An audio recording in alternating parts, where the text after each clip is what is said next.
Muito obrigado, Sr. Presidente. Queria naturalmente começar por cumprimentar o Sr. Ministro e os Srs. Secretários de Estado e dizer-lhe que o que se pode lamentar à partida relativamente à ausência de um documento não é, digamos assim, apenas e só a ausência do detalhe do documento. O que se pode lamentar é que sistematicamente o Governo tenta enganar até nesta matéria tão, digamos, superficial. Porquê? Porque indo ao site do Governo, não sei se do Ministério, se do Governo, suponho que do Governo, o comunicado do Conselho de Ministros diz exatamente que hoje, à tarde, na Comissão de Orçamento e Finanças, ou na Assembleia da República, seria apresentado o documento.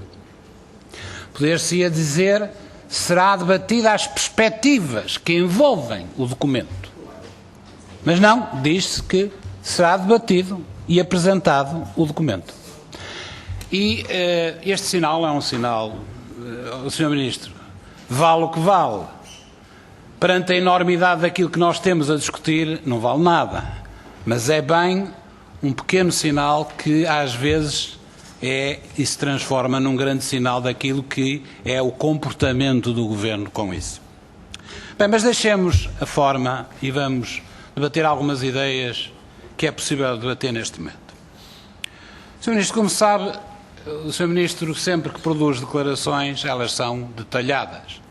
E o senhor, nos últimos 10 dias, 15 dias, produziu afirmações em que tentou articular a austeridade com o crescimento e falou, porventura, mais em crescimento e agenda de crescimento nestes últimos 10 dias do que terá, não sei, falado na sua vida toda, não, mas seguramente nos últimos 2 anos falou, seguramente, certeza. E eu registro isto. Registro dizendo que o senhor pretende neste momento, e o Governo, não é apenas o senhor, naturalmente, pretende fazer um esforço de compatibilização entre a austeridade fundamentalista do memorando da Troika e o crescimento. E julgo poder dizer, não serei apenas eu, que o senhor tenta fazer um esforço para conciliar o que é irreconciliável. Fazer uma espécie de quadratura de círculo, ou do círculo, se nos entendemos. E eu gostava de abordar este tema de 2 maneiras. Primeiro, indo aos números. O senhor é um político, antes de ser político era um técnico, não sei se é antes político, se é técnico, se é antes técnico do que político, mas a verdade é que deve ter alguma necessidade, nem que seja intelectual, de avaliar. Avaliar é um critério objetivo e eu vou-lhe citar números para 2013. No documento de estratégia orçamental de 12-16, o PIB previa um crescimento de 0,6 há um ano. No Orçamento de Estado de 2013, previa um decréscimo de 1%. No DEO 13-17, vai prever 2,3%. Negativos. Quanto ao déficit, o senhor, no documento de estratégia orçamental de há um ano, previa um déficit de menos 3% para 2013. Agora prevê, no Orçamento de Estado, menos 4,5%. E no DEO deve partir de um cenário macroeconómico envolvendo um déficit de menos 5,5%. Quanto à dívida, há um ano, no cenário macroeconómico do DEO 12-16, previa 115,7% do PIB. No Orçamento de Estado para 2013, previa 123,7%. E em fevereiro de 2013, durante este ano, já atingimos 126% do PIB, segundo o que veio na comunicação social. Suponho que corresponde à verdade. Quanto ao desemprego, temos no Orçamento de Estado, para irmos apenas abreviar, que prevê 16,4 e no DEL, no documento, no cenário macroeconómico, já vamos em 18,2. Sr. Ministro, perante a seleção destes números e esta evolução, o senhor que tem a dizer? Como é que o senhor comenta? Que tipo de avaliação é que faz? Diga uma coisa, todos aqueles que diziam que perante esta austeridade isto era inevitável, acertaram por acaso? E, portanto, o senhor Primeiro-Ministro, o Secretário de Estado Carlos Moedas, eventualmente, tem o condão de encontrar uma explicação para esta evolução tão imprevisível há um ano? Uma outra vertente de falarmos e articularmos o crescimento com a austeridade. O senhor vai apresentar no DEL um reforço da austeridade nos próximos anos. Nos anos 14, 15 e 16, uma austeridade que corresponde a 4.700 mil milhões de euros. Falta saber o que vai suceder em 2013, vamos lá daqui a pouco. Para já, fiquemos nisto. Ao apontar esta consolidação, é ou não é esperável, Sr. Ministro, um reforço da queda da procura interna? Esta é ou não é uma expectativa justa e legítima do resultado deste programa de austeridade? Depois temos o contexto internacional. Não vou citar números, vou apenas recordar-lhe que hoje é claro que no contexto internacional a procura da nossa economia está em declínio. Isso é visível nos números. Mas havendo menor procura externa, haver menor procura externa é ou não é uma situação admissível, realista de esperar? E finalmente, o que é que pode vir a acontecer quanto ao investimento? Eu pergunto, será previsível um aumento de investimento? Não estou a falar público, estou a falar privado.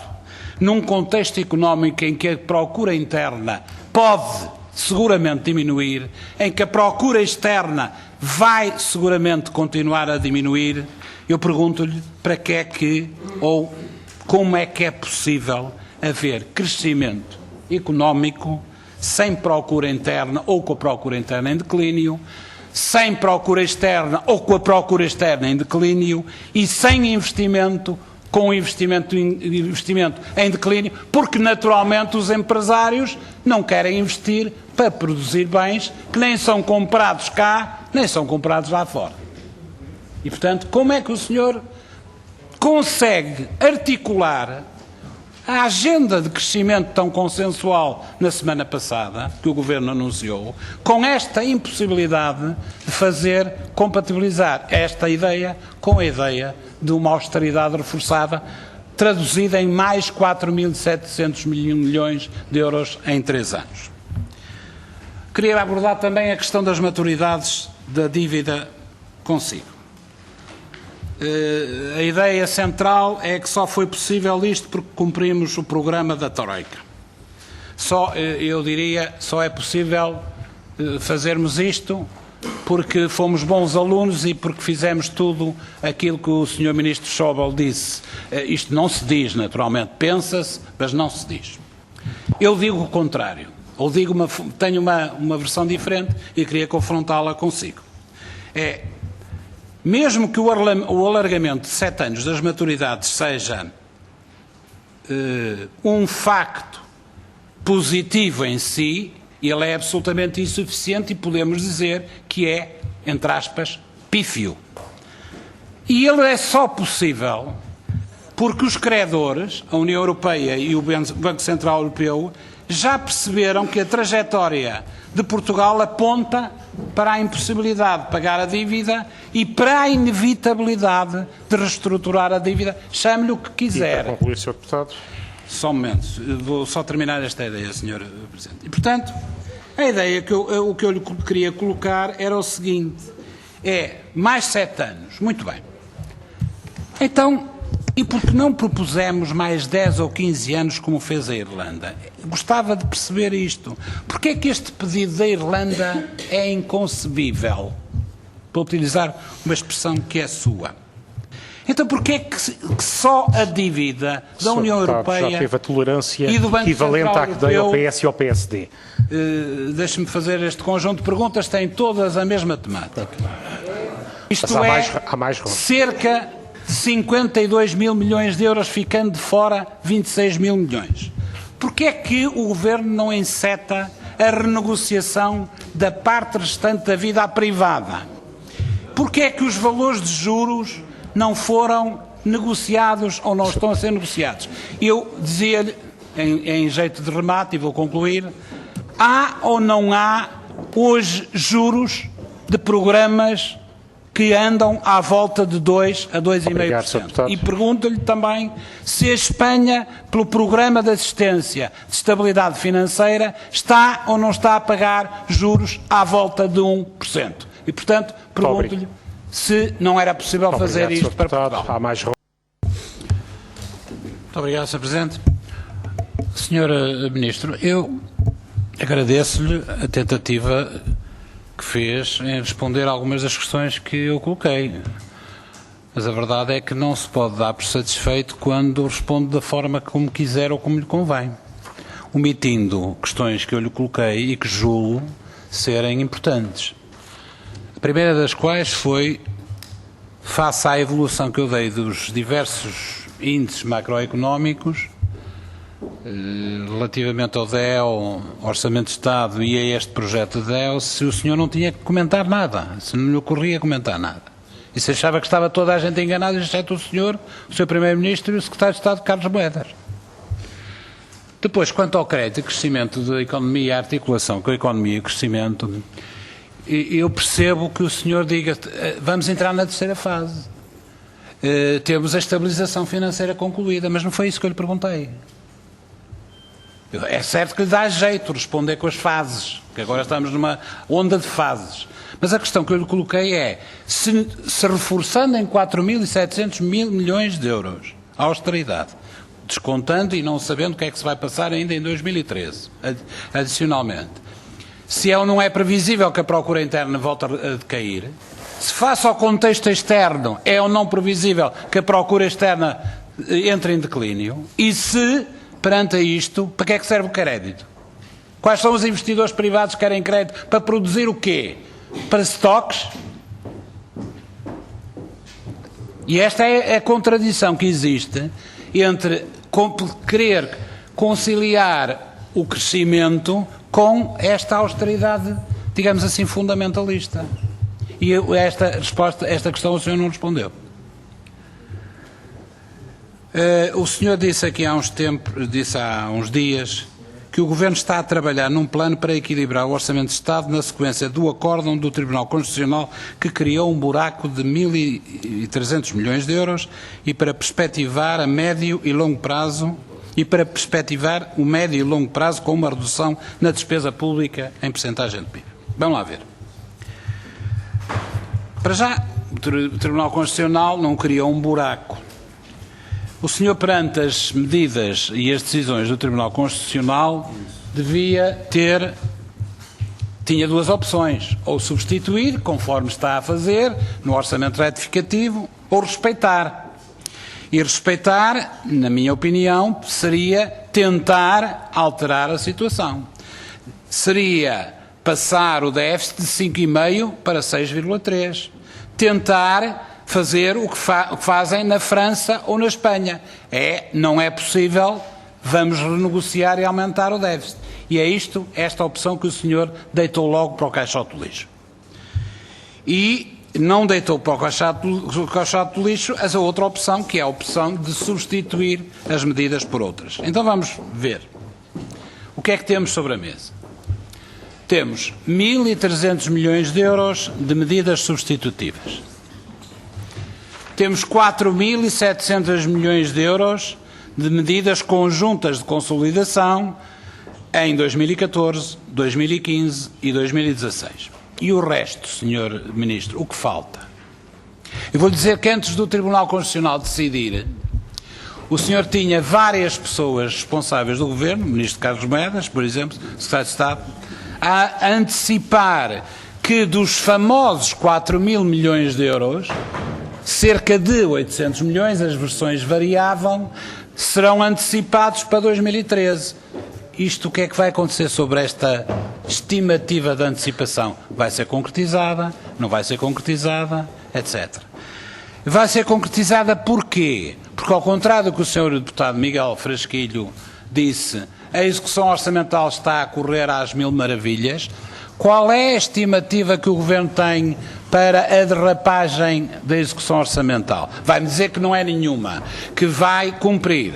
Mas sabe-se ou não se sabe que os senhores partem de uma receita fiscal executada real em 2012 inferior àquelas que previram? É verdade, 600, 800 milhões de euros, receita fiscal inferior. Logo, as perspectivas de receita fiscal para o orçamento, para que o orçamento de 2013 seja bem executado, são piores.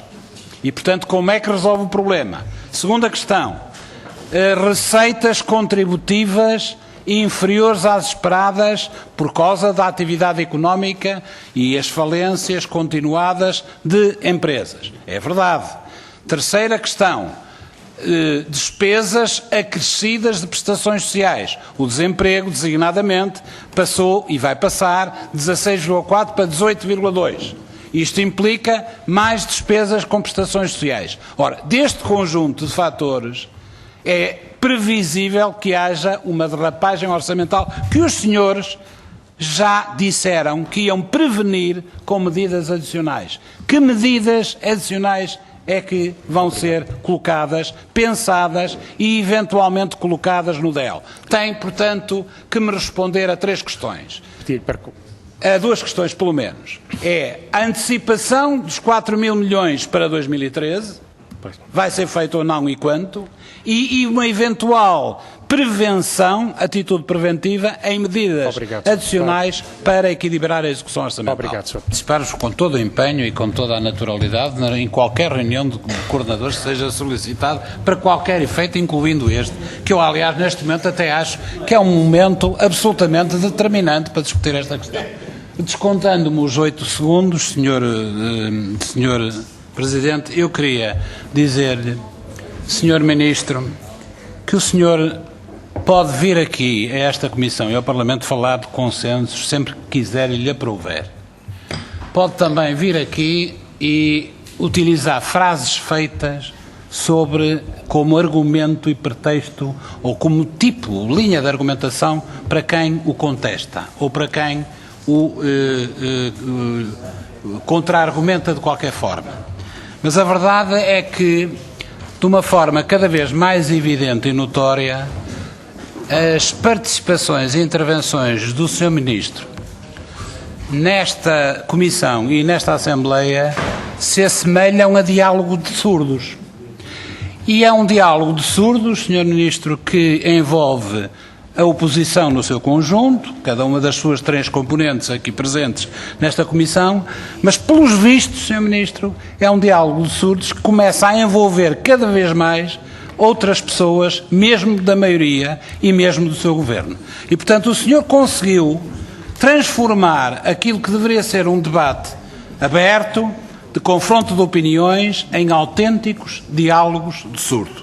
O senhor mostra-se incapaz, depois de quase, 5 horas de debate, enfim, não será tanto, incapaz de proceder a uma avaliação sequer dos resultados de que o senhor próprio é responsável no último ano.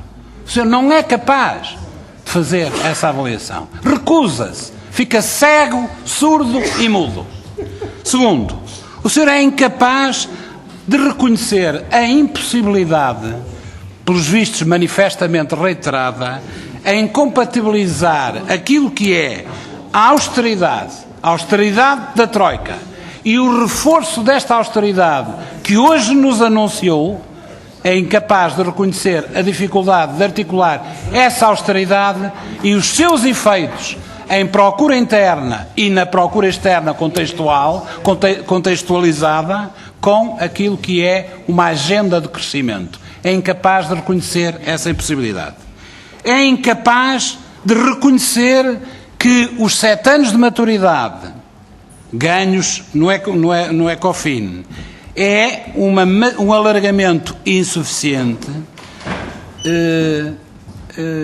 inadequado não será, mas insuficiente será certamente, e que pode ser feito e decidido num contexto incapaz de evitar um eventual segundo resgate. É incapaz de debater isto de uma forma clara. E, finalmente, é incapaz, veja-se lá, de chegar aos valores, aos limites mais imediatos e concretos, como seja incapaz de responder à questão que toda a gente hoje faz em suas casas, depois de ouvir dizer que o senhor vai cortar mais 4.700 milhões de euros em 2014, 2015 e 2016.